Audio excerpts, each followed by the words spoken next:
So hopefully, you can see my screen. Medyo nawawala yung video ko, but nonetheless, we're able to start our session, no?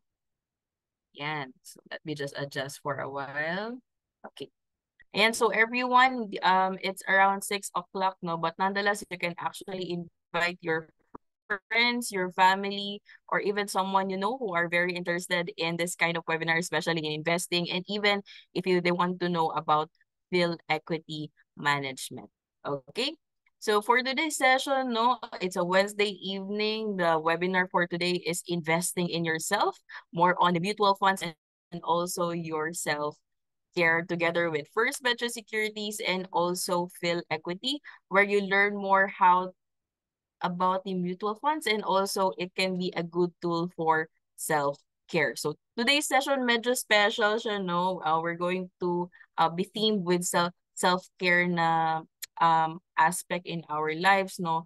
Especially self-care isn't about the pampering yourself, yung punta ka na sa salon or even you walk around the park with your family or even mga vacation, no? But also, it's about making thoughtful investments in your physical, mental, and also emotional health.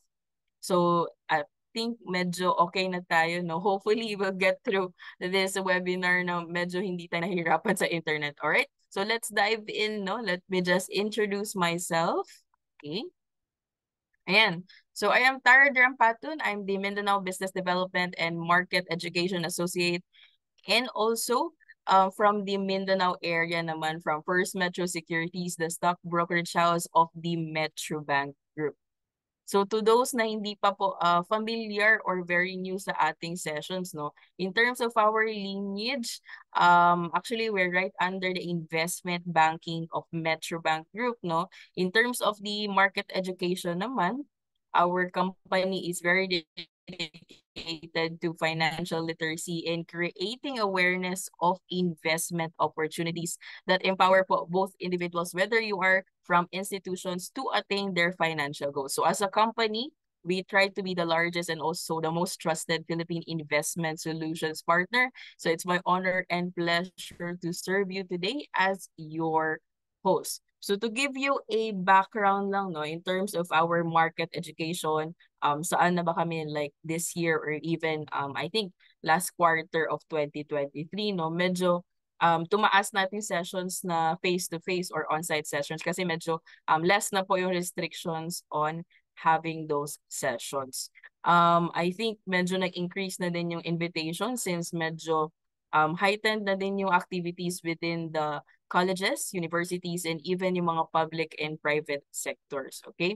So to give you a background, we have sessions with Department of Trade and Industry for the micro and small business owners naman. Usually every quarter, no, to help them empower, especially if they want to start businesses, if hindi pa masyado stable yung personal finance nila. Ayan, so some of our sessions from the private companies as well. So kagandahan nito is we try to reach out those employees or even those interested na medyo malayo yung location nila, no? Yung kagandahan ng ating mga webinars.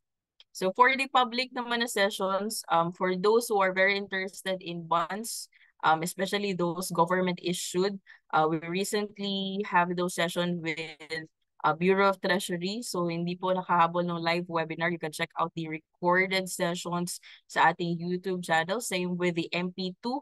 Actually, same month to siya na webinars, no, with the Pag-ibig and also the Bureau of Treasury. You can check out those recorded sessions sa ating YouTube channel. Our social media channel handle is the First Metro Sec.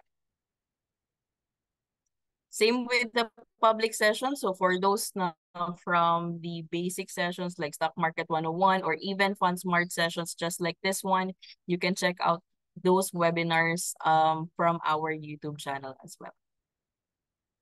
Ayan. So for our main part of our session, no, so another addition to our Fund Smart learning series this month, actually, we've done siguro mga 2 to 3 sessions with our Fund Smart partners, no? So for today, it will be from Phil equity management. So more on self-care, where we'll talk about some aspects of it, kung saan ang financial health is also important if you want to have financial stability, as this is crucial for peace of mind. So for this evening, no, this will be very perfect for you as we will discuss different investment options as we figured out to tag along some of the experts as well from Phil Equity Management to discuss more about the topic. No? Actually, we're so honored to have her as our guest. If you are familiar with our sessions before, no, parati na natin siya na-invite from the Phil Equity Management.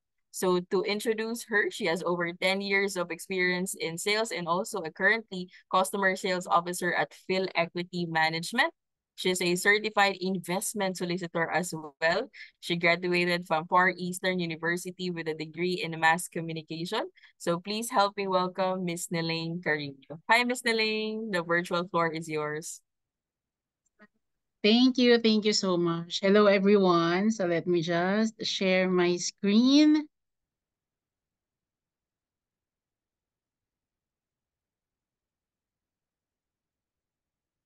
Okay. So visible naman na, I guess, yung screen ko. Okay, so uh, firstly, I would like to thank, of course, First Metro again, for inviting us and making this event, this collaboration a success. So every now and then nagpa-partner kami for this kind of education kasi ito talaga yung gusto din ng mga industry or ng financial industry to educate our clients before they invest. So to our audience, hello, rainy evening.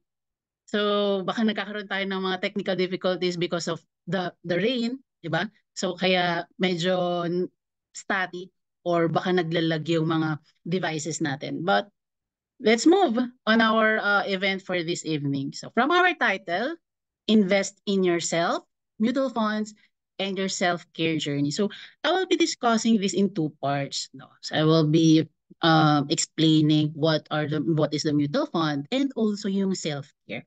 Ano ba yung pag sinabi nating self-care? So let's begin with that. Self-care. Types of self-care. Actually, when I heard about it, parang marami kang iisipin na ano nga ba yung mga self-care na kailangan natin. So from you guys, when you think about it, ano yung first na dumating sa isip niyo or what comes to your mind when you say self-care? So, since maraming kinds of self-care, no, and si Mrs. Naira na nasabi niya na yung ibang mga types of it. So, I prepared a few types of self-care. And I want you to guess what kind of self-care yung image na ibibigay ko. So, you can just answer through your mind or you chat it sa chat box natin. No? So, first, this image. Obviously, it is mental health or mental self-care. So when we say mental self-care, ano ba yung mga activities that we do para we took care of our mental health? So this is a very deep topic, no? Pero basically, gusto natin mag-relax through reading, nanonood tayo ng Netflix or yung mga movies na gusto nating panoorin para lang ma-relax yung mind natin because of the stress, maybe sa work or sa family or whatever it is para lang medyo kumalma yung mga iniisip natin, yung mismong tayong sarili natin. So nagme-meditate yung iba, yung mga fur parents, 'di ba? Meron silang mga pets. Most of the time, kinakausap nila 'yon, inaalagaan nila kasi one of the things then or one of the nagre-release tayo ng stress is sila yung stress reliever natin. So, yung mga pets na yun. So, yun yung mga pwede nating associate when it comes to mental health. Yung when we took care of our mentality or yung mental self-care natin. Then second, obviously, halos lahat tayo siguro I think ginagawa natin to. So, yung natin. Physical self-care. So, ano ba to? Regular na nag-jogging tayo, exercise, yung iba siguro into sports. So anything na magiging healthy yung physic natin and even regular medical checkup. So part yan ng physical self-care natin. Ano pa? Balanced diet, so part yan, di ba? Para ma-maintain natin yung good health and at the same time yung mental health na rin natin. Magkakaano sila? Magkaka-connected. And another one, ito siguro medyo mahirap. So, ano kaya tong type of self-care na to? So, hindi siya emotional or hindi rin siya other kinds of self-care. But this one is a social self-care. So, ano pa yung mga, pag sinabi natin social, ano yan? It's more on our environment. So, yung relationship natin with other people, yung peers natin, sa mga friends natin, colleagues natin. So, paano natin, bakit kailangan natin i-take care of yung social natin, yung environment natin. Ang kailangan natin dyan is to mag-set tayo ng healthy boundaries with the people around us and also yung positive mindset with them, yung positive vibe, yung positive environment. Kasi again, magkaka-connecta sila, right? If medyo stress yung mental, yung mind mo, affected yung physical mo, and also affected din yung magiging relationship mo towards your friends. And another one is yung ating financial health. So for example, since magkaka-connected yan, for example, sa finances natin, hindi na tayo makabayad ng bills. So nagkakaroon tayo ng stress, mental stress. Physical affected, for example, hindi tayo makatulog, nade-disturb na yung sleeping habit natin or yung diet natin, medyo hindi na tayo kumakain ng tama, or yung ang nangyayari na kapag gano'n na, nagkakaroon na siya ng domino effect in which nagiging toxic na tayo to other people without knowing na, ay, nagkakaroon na ako ng negative vibe. So yun yun. And also, if you're gonna search for a survey, data says na 72% of the adults in general, ang main cause ng stress nila is about money. Okay, so believe it or not, even us, maybe this is one of the reason of our stress. So, question is, paano natin ma-avoid yun? We work, we have businesses maybe, we have other source of income. Pero why? Bakit sometimes hindi pa rin siya enough? Okay. So, nagkakaroon tayo ng financial stress and all of this will be interconnected. So nagkakaroon na siya ng effect sa iba't ibang types of self-care na maaari hindi na natin siya maalagaan. So again, mag-focus tayo doon sa financial health natin this time. So ano yung pwede natin gawin? Ano yung mga possible remedy or ano yung pwede nating step by step na sundan para at least ma-manage natin yung finances natin. Kasi that's number one. We need to manage our finances. We save and then we invest. And also, we plan for our future.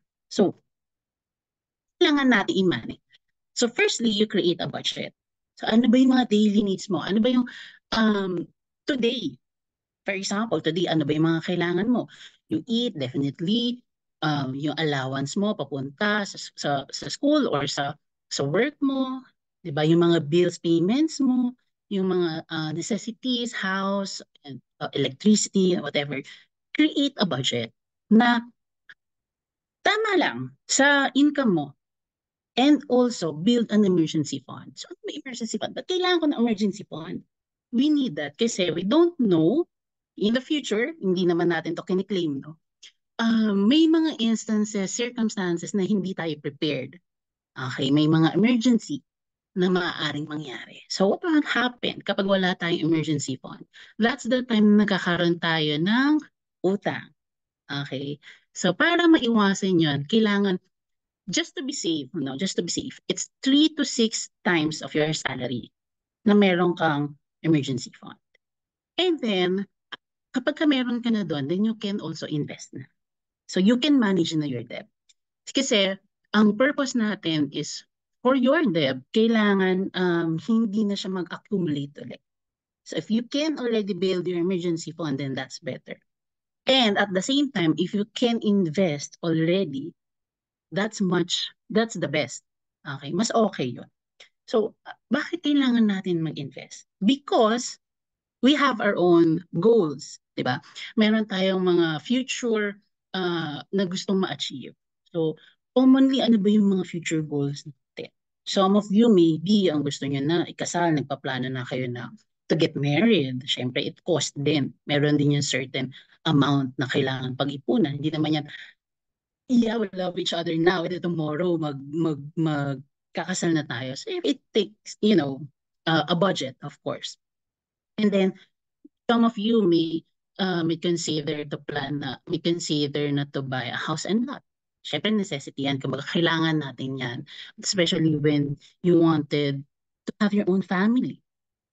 This time naman, since maulan, yung iba siguro they're planning na to get their dream car, no? Or kahit simple car. Gusto nila yan in the future, definitely. And yung iba, maybe they already have their own family and this time they're planning to grow it. So, or yung iba naman siguro newlywed and then gusto din nila magkaroon ng mga kids. So, yan yung mga common future goals, future plans natin. And then some, siguro kinukonsider nila ngayon na magkaroon ng business, lalo maulan, o kaya coffee. So, yan, yung iba siguro gusto nila business muna, except business muna bago magkaroon ng family. And most especially, all of us, of course, we wanted to have an early retirement. So, ano yung best way to achieve these kinds of goals? Definitely, yung mga goals na yan, gusto natin yan makuha, ma-achieve. Or most of us, yun na rin yung iniisip na future. So ako definitely, I wanted to secure my retirement. Kasi 'di ba, I don't want to work lang as of the moment. Gusto ko rin I save for my future. Lalo na by the time na hindi na ako magkakaroon ng regular income. So I want to save my retirement. So papaano? Saan tayo pwede mag-invest? So there are different investment options in the Philippines. A lot actually. But some of you might be already familiar with UITF.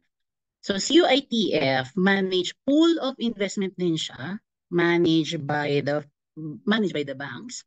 And then meron din tayong stocks. So let's say gusto mo nang mag-trade, bibili ka ng stock company, pwede yun. Also si bonds. If gusto mong bumili ng debt or corporate bonds, pwede din. Real estate, bibili ka na ng lote mo or mapaparenta ka. Enterprise or businesses, for example, for starter, siguro yung mga sari-sari store or yung mga online shop, di ba? TikTok, mga ganyan, Shopee, so pwede yan. And also, meron ding option tayo to invest in mutual funds. So, in mutual funds, actually, marami rin namang merits tong mga iba't ibang kinds of investment. So, each of these investment types, may mga benefits na pwede tayong makuha. But you may want to consider the mutual funds. So, paano ba nag-work ang isang mutual fund? So, when I say mutual fund, it is one type of investment vehicle wherein si investor magpupul ng money from the investors and then it will be managed by the professional fund managers. And then si fund manager, bibili siya or siya yung magde-decide kung ano yung stocks or bonds na best for the fund. And then that stocks or that investment will be passed back to the investor. So basically yun lang yung types of how does mutual fund works. And also there are different types of mutual funds. So meron tayong mas tinatawag na money market, bonds for conservative type of investment, yung ayaw nila masyadong risky na investment. And there is also high risk investment, especially dun sa mga beginners or dun sa mga long-term goals ang gusto. So meron tayong high risk, high return investment, which is the equity. So for example, if again, yun nga, gusto mo nang mag-save for your retirement and you have a long-term goal, long-term yung horizon mo, and let's say medyo aggressive ka in a way, you might want to consider an equity investment. If medyo, ano ka naman, medyo not comfortable with the ups and downs of the market, yung fluctuation niya, gusto mo is medyo mas mataas, conservative return na high, na hindi masyadong risky unlike the equity, then you may want to consider a bond funds. No, so yun. If high risk ka, equity; if low risk ka, bond funds. And then very important to know your risk appetite. Okay, kasi yun yung magbibigay sa'yo ng path kung ano yung suitable investment for you. So, you need to set your goals. No? Ano ba yung goal mo? Gusto kong magkaroon ng kotse, gusto kong ikasal after 7 years, 5 years, or medium to short term. No? So, and what kind of risk yung kaya kong i-take. So, yan yung mga factors that we need to consider before we invest. So, in mutual fund, this is the common question. Could you lose money if you invest? Well, the answer definitely is yes. Oo. Kasi there are risks involved. In all kinds of investment, there are risks. Okay, so hindi naman yan when you put it today, tomorrow, 100%. Hindi naman ganun. Okay, so ano-ano ba yung mga risks involved? First is the market risk. So si market risk, let's say nagkaroon ng change sa overall market. For example, pandemic, di ba? Halos lahat nag-red yan, medyo nag-drop. Liquidity risk, ang ibig sabihin ng liquidity risk is merong hindi ready i-sell ang isang stock market, ang isang stock, or hindi siya nabebenta. For example, hindi na siya masyadong appealing. No? So medyo may risk na doon. Country, Philippines, for example, nakakaroon ng political risk. Isa yan sa i-consider natin. And also yung regulatory risk. Pag sinabing regulatory, yan yung law involved, regulation, so yan. And also meron ding fund manager risk. For example, yung nagmamanage ng fund natin, nagkaroon siya ng poor decision when it comes to investment. Let's say na nagkaroon ng swing yung forecast niya sa isang stock, doon siya nag-invest. Nagkaroon ngayon ng losses. So there's a possibility na magkaroon din tayo ng risk sa fund na yun. Lastly, foreign exchange. How much na ba yung dollar today? Taas na. Okay, so if mababa or if mataas ang currency, definitely there's an effect to that fund. So yun yung another risk din na tinitignan natin.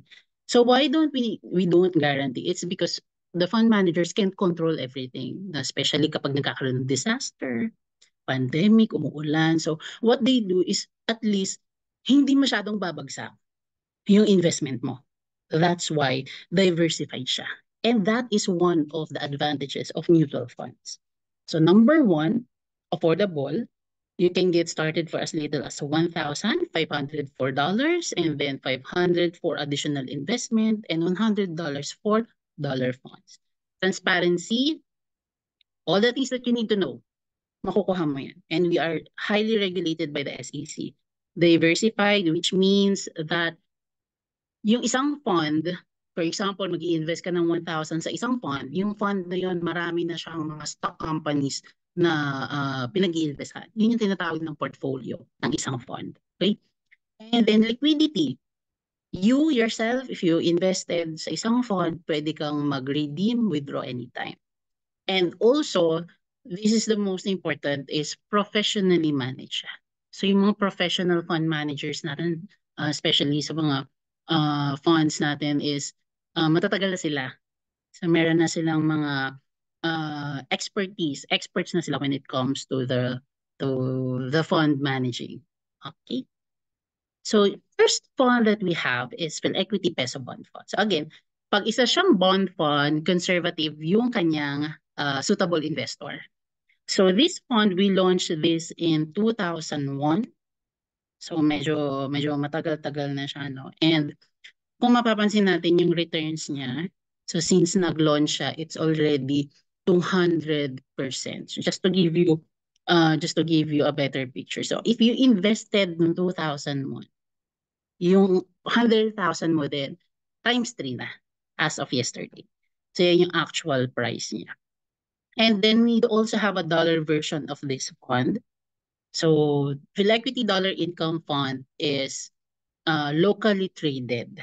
So naka-invest pa rin siya sa Philippines, government and corporate bonds, pero dollar denominated siya.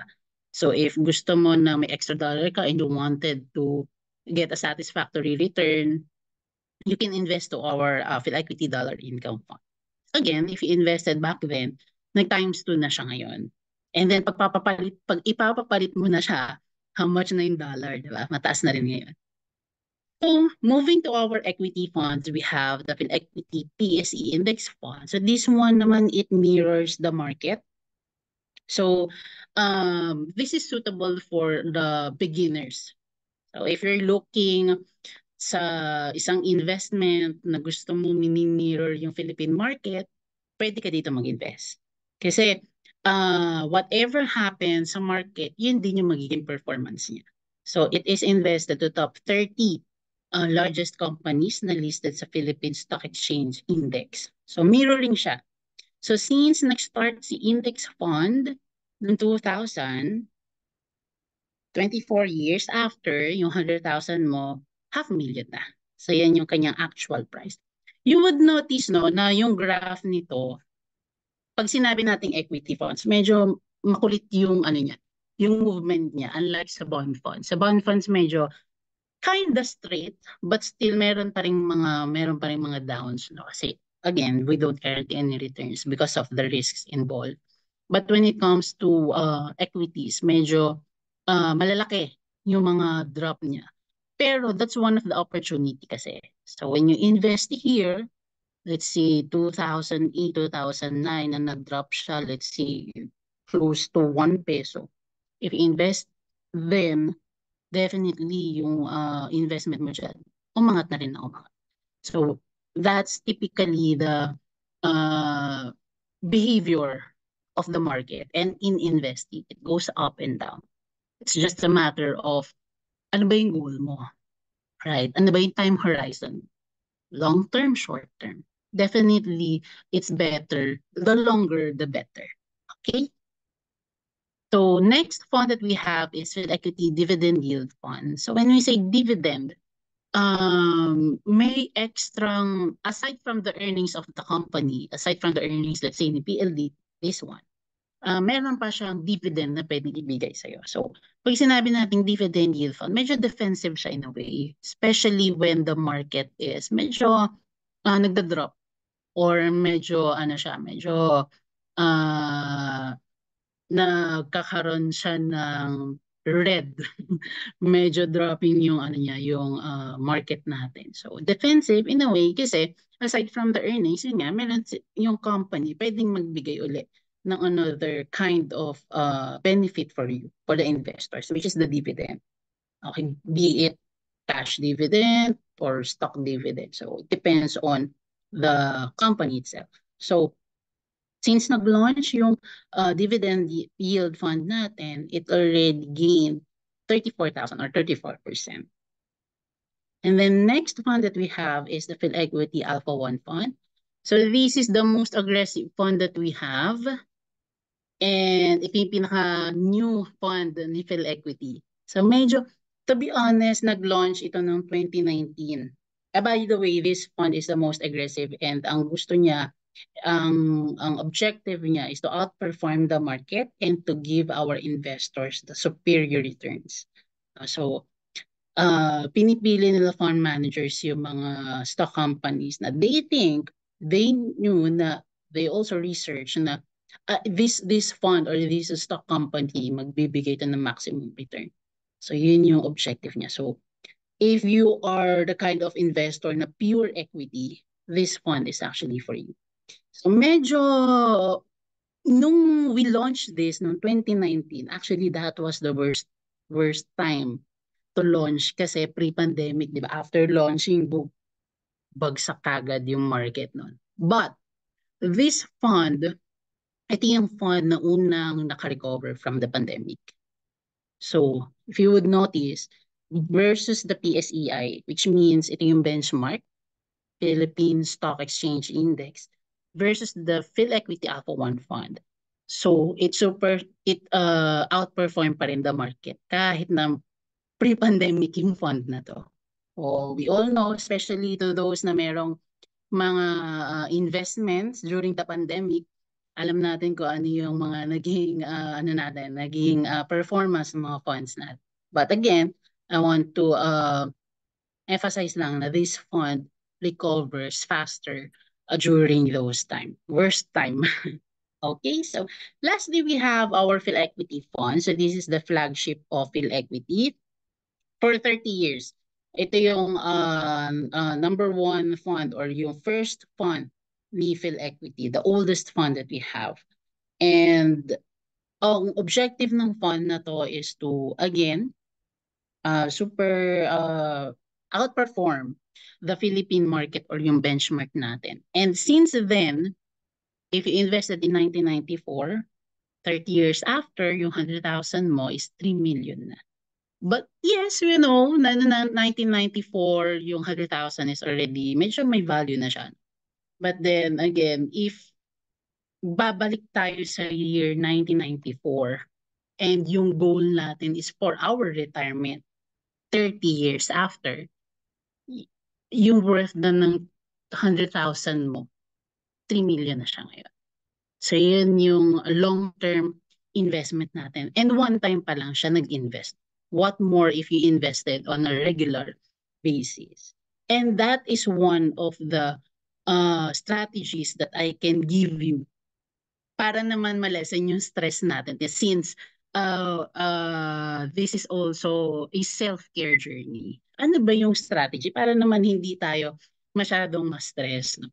So for this, which is nakita natin sa mga funds, no? For example, there is two types of investors, si lump sum and si SIP.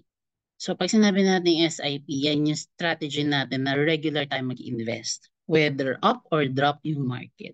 So both investors may 12,000 na ininvest. Pero bakit si SIP?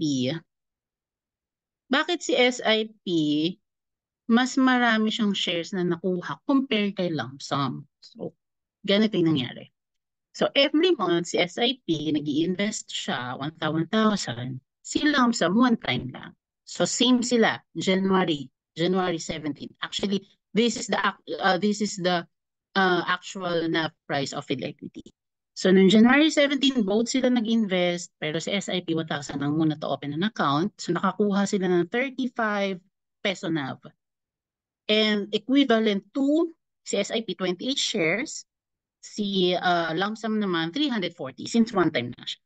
And then si SIP, inulit niya yun monthly every time na na meron siyang payday or payroll, automatic in-invest niya na. And ang benefit na nakuha niya is from January, since we'll never know kung kailan naangat or babagsak ang market, nagkakaroon ng drop, nagkakaroon ng up yung market. So doon sa mga drop prices, mas mura. Kaya mas marami yung nakukuha niyang NAV price. So mapapansin niyo, medyo mas marami yung naging shares niya. And then eventually on December 2023, nung chinek natin yung both accounts nila, chinek natin yung total shares nila, mas marami yung nag-SIP. So again, if you invest regularly, just like when you want to maintain your mental health, your physical body, your physique, your social environment, lahat ng self-care kailangan natin regular, consistent. For example na lang, when we wanted to maintain our body or gusto natin maging healthy, di ba number one dyan commonly is mag-exercise ka regularly. Gagawin mo na siyang lifetime mo. Or magda-diet ka, hindi lang naman for 1 week. Maybe we do that, pero hindi mo talaga ma-achieve yung longer or yung ultimate goal mo. Ultimate goal. Diba? So we do it regularly and consistently. Just like when we invest. We do it regularly. uh, consistent, and also committed. So kailangan when we do anything about our self-care and especially on finances, committed tayo to reach our ultimate goal. So yun lang. And I hope you learned from this webinar. So do you have any questions, clarification? I think you can chat on our chat box below. So thank you everyone. Bibigay ko na yung floor kay Miss Esnaira.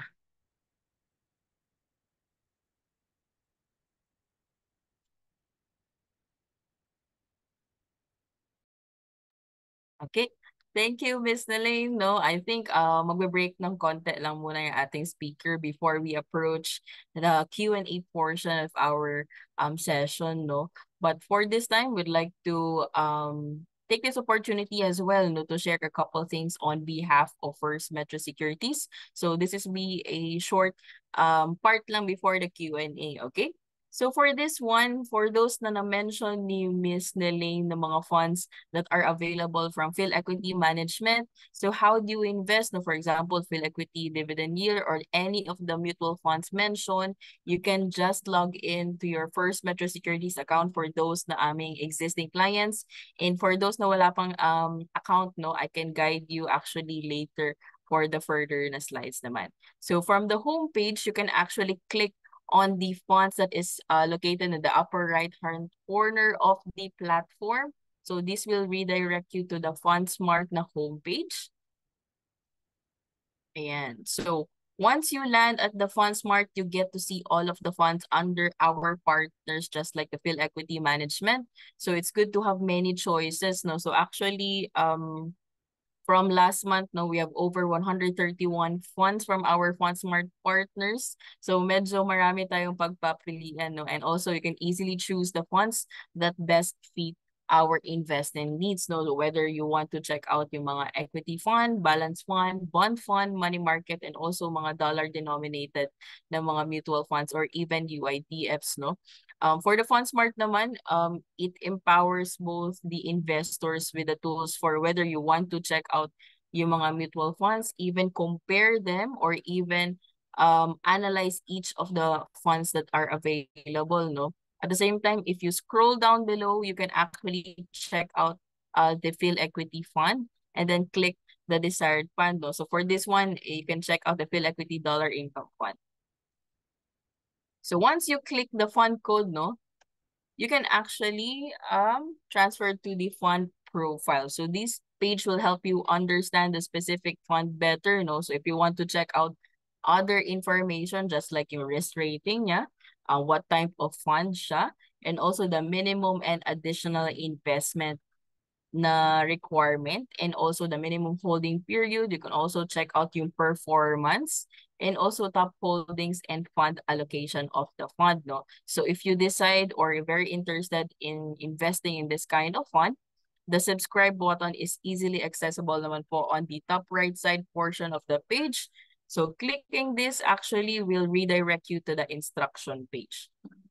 So yung sinasabi po natin na instruction page, so this will give you an opportunity na mag-subscribe or mag-order for this mutual fund. So simply enter lang po natin yung ating details. For example, indicating the fund code, the amount that you'd like to invest, and then subscribe lang po natin. Click lang natin yung subscribe button. So to confirm your instruction, actually may mga security actions na kailangan mong gawin, no? Just like yung kailangan natin input yung password and then click confirm. So actually medyo easy lang siya. So if you count the steps, less like mo siguro 2 to 3 steps lang, you were able to subscribe and also invest in the fund of your choice. So together with the FundSmart naman, actually you can invest, no, without the sales load and transaction fees because yung cost po natin are not passed on the investor but rather paid na siya by the fund. Okay? Now, actually, for this one, medyo na-share na siya ng ating speaker, no, yung peso cost averaging. It's one of the, I think, medyo easiest na strategy that you can follow as a beginner or someone na hindi masyadong na-check sa kanyang investments pero you are very interested in starting your investment journey. Ito yung peso cost averaging, no? So, all you need to do is to invest a fixed amount regularly regardless of the market trend. So market trend, whether aakyat po or bababa yung ating performance ng market. So you can do this either twice or once a month consistently. So nakadepende po sa inyo. So at the same time, you can actually do the peso cost averaging with First Metro Securities na trading platform. No? So kung iisipin natin, it might sound easy yung peso cost averaging to execute, no? Pero there are times na discipline kasi yung ating tinetrain sa ating sarili. No? So there are times na baka papalya tayo or makalimutan natin. So in our trading platform, meron tayong tinatawag na voluntary investment program. So for this feature, you can actually save yourself time and effort in growing your portfolio by automatically investing in mutual funds and also in UITFs. So yung VIP po natin, it encourages disciplined investing since automatic na po siya nag-i-invest every month. And then hassle-free na siya kasi hindi mo na kailangan mag-post ng buy orders on your own, and at the same time, investments can be sold or redeemed at any time. So to get started with voluntary investment program kasi you need to invest in 3 things lang. So number 1 is how much to invest. So mag-decide po tayo, it may be like mga 2,500 or 5,000. It depende po sa inyo. Second is how frequently. So it may be once or twice a month. And then third is where to invest. So ito po yung mga desired funds na gusto natin investan. So for example, yung sa dividend income yield ng PhilEquity, you can actually choose that. So after na-decide niyo po yung 3 things, just fund your account regularly and the amount will be deducted automatically naman po from your buying power on the debit date. So it may be 50th or the 30th day of the month. Next one is for those who are very interested in open an account with us. We do have the website version, mobile app version, and also the tablet. And then if you want to access those types of trading platform, you just need to have one First Metro Securities account. No? So one login for all the different kind of version. No? At the same time, when you have an account with us, you can actually trade any PSE listed stocks. We also have the real estate investment trust, exchange traded funds, mutual funds from our FundSmart partners, and also UITFs, and also yung mga bonds natin. Example, yung mga government issued bonds like retail treasury bonds, and yung mga corporate issued bonds as well. Okay, for the account opening naman, actually if you compare it before kasi medyo paper pa, no, medyo mahirapan pa kasi you actually go to the financial institutions para mag-invest in stocks and mutual funds, no. Pero with First Metro Securities and also medyo ngayon modern na tayo, medyo mas madali na tayong makaka-invest in this kind of investment options. So with First Metro Securities, you can actually open an account via our website and also mobile app. Mas madali po, we can advise you through the mobile app, the First Metrosec Go mobile app. You can download it via the Android and also the Apple devices. So for this one, to give you a background of our account opening application, no, if you're using the mobile app, lahat na po ng information na kakailanganin from personal details to required documents, doon na po siya sa app. So mag-i-input lang tayo and upload. For the initial deposits naman, for dati kasi 5,000 yung ating initial requirement na deposit. Right now, it's 1,000. So wala pang advice naman na babalik siya sa 5,000. So you just need to put the initial deposit. No? So for the initial deposit, any registered banks that you can check out. For the full list naman, you can check out our main website, the www.firstmetrosec, para makita nyo some of the medyo comfortable na mga funding options na pwede nyo matry. Okay?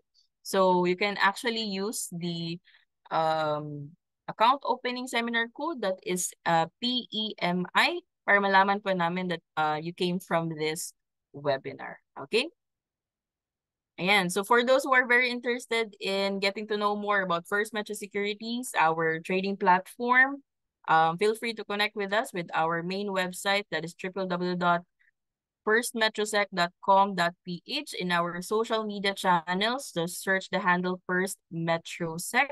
Actually, for those na meron pong Facebook and Viber, may mga community pages po kami doon that we update with market updates. We also have yung mga announcement with our trading platform and also upcoming sessions. So we also have short videos in our TikTok. No, we recently medyo active kami doon sa TikTok. And also for our Spotify. So medyo marami na din kaming audible content that we're trying to put out sa Spotify together with our FundSmart partners as well, no? Forever mga investment options, strategies, and also yung mga market updates. So feel free to check out na lang po at First Metro Sec. And for those may existing clients na meron pong problems with account requests, no, updates, or even the access concerns, email na lang po natin customerservice@firstmetrosec.com.ph. Okay? Second to the last, for those who are very interested na magkaroon ng sessions, no, just like this one for your company, whether for your school or connected po kayo sa isang organization, just send us a formal invite via marketeducation@firstmetrosec.com.ph. We can handle basic sessions up until advanced sessions related to investments naman po para we can tailor it then for your organization. Okay? Ayan, I think ito bago to siya, no, before the Q&A.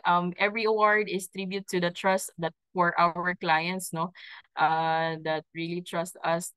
And for that, we are deeply grateful and very appreciative together with First Message Securities and also its employees, know that we are beyond grateful for this recognition as a broker and also for our trading platform. These awards are yours and also for our valued clients. Ayan, so before we approach the end of our webinar, no, may konting time pa naman tayo before we wrap up. Let's have the last round of our live Q&A with our speaker, no. You can ask questions about the features or even more about the funds, no. Simply write them down in the designated Q&A section. I think may nakikita na akong questions and we'll try to get through as many as we can. And for those na hindi po namin ma-entertain because of the time, no, or even the complexity of the questions, we'll try to answer them offline. Okay? Let me just check out the Q&A.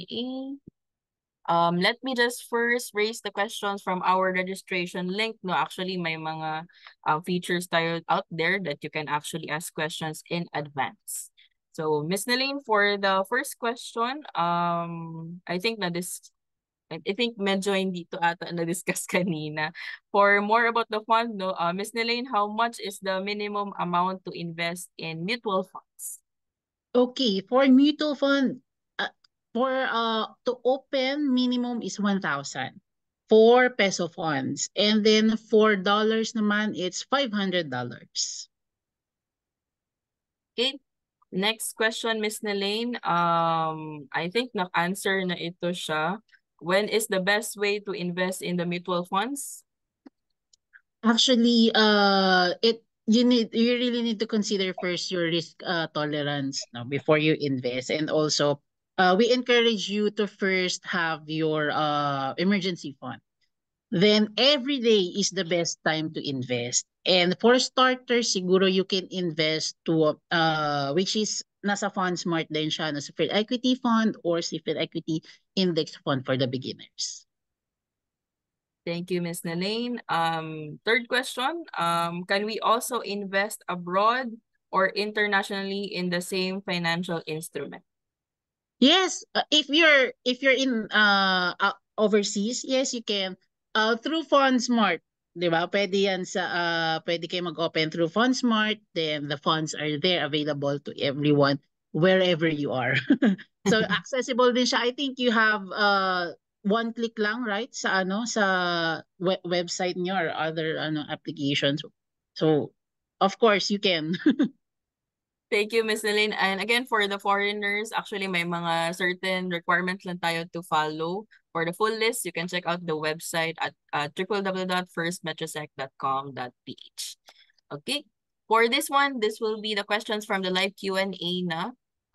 First question from Joanne, is there a fund that pays out dividends monthly? Monthly. For our funds, we don't pay out dividends to the investors directly. What we do, what our fund managers do is, for example, si PLDT, nag-invest tayo sa kanya, nag-payout siya ng dividend sa fund. Si fund manager, ang gagawin niya, ibabay niya uli sa isang stock company. So, nire-reinvest niya. Ano ang magiging benefit natin doon? Eventually, all of the clients, all of the investors will gain from it kasi tataas yung value ng investment natin. So right now, we don't pay out dividends directly to the investors. Thank you, Ms. Nelaine.